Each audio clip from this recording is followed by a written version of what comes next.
Si è insediata stamani il nuovo questore di Agrigento, la prima donna nominata con tale carica nella nostra città. Si tratta di Rosa Maria Eraci, di anni 58, originaria di Barcellona Pozzo di Gotto, in provincia di Messina.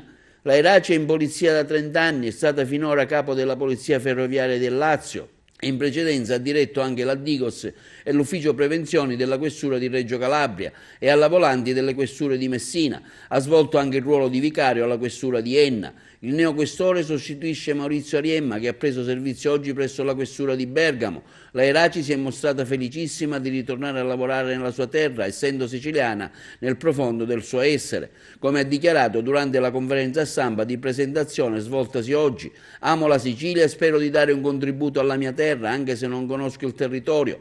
Il neoquestore ha affermato che seguirà il percorso del suo predecessore e non farà mancare la presenza della Polizia di Stato nel territorio, seguendo il motto di esserci sempre. Sono assolutamente felice di fare il questore, è la mia prima sede, sono onorata perché mi è stata data questa possibilità di lavorare nella mia terra e spero di poter dare il massimo contributo alla legalità di questa terra. Ha già una visione delle problematiche del territorio agrigentino, un territorio particolarmente a densità mafiosa? Ancora chiaramente non ho studiato bene il territorio, so sicuramente che non mancherà l'attenzione da parte della Polizia di Stato e che la Polizia di Stato nel territorio ci sarà sempre, secondo il motto che ha coniato il Ministero dell'Interno e la Polizia di Stato: esserci sempre. Come metterà a frutto la sua trentennale esperienza in polizia? Lavorando e stando attenzionando giornalmente e quotidianamente le emergenze del territorio, le criticità e l'assetto ordinario per l'andamento normale dei servizi di prevenzione, di controllo e poi di polizia giudiziaria, secondo quelle che sono le direttive anche della Procura della Repubblica. Lei eredita un duro e pesante lavoro, il suo predecessore, il dottor Maurizio Ariemma, ha fatto fin troppo bene.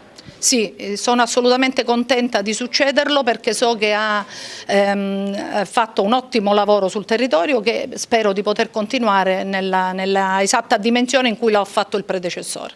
Si avvale di un'ottima squadra? Sicuramente sì, questo lo so, l'ho visto, l'ho potuto constatare, anche i risultati che sono stati portati avanti mi danno prova, attestazione che veramente c'è un'ottima squadra e un ottimo presidio territoriale. Agrigento è anche terra di frontiera con Lampedusa, un fenomeno, quello dell'immigrazione, particolarmente importante per la nostra provincia. Sì, sicuramente è un fenomeno migratorio, ma l'organizzazione della questura ha fatto sì di dare esecuzione ai protocolli di sicurezza previsti dal Ministero dell'Interno e quindi la situazione è assolutamente seguita. Agrigento è anche e soprattutto mafia? Sì, criminalità organizzata che sicuramente è stata attenzionata con tante operazioni di polizia giudiziaria già avvenute, si continuano a seguire i filoni di indagine anche secondo le direttive della Procura della Repubblica.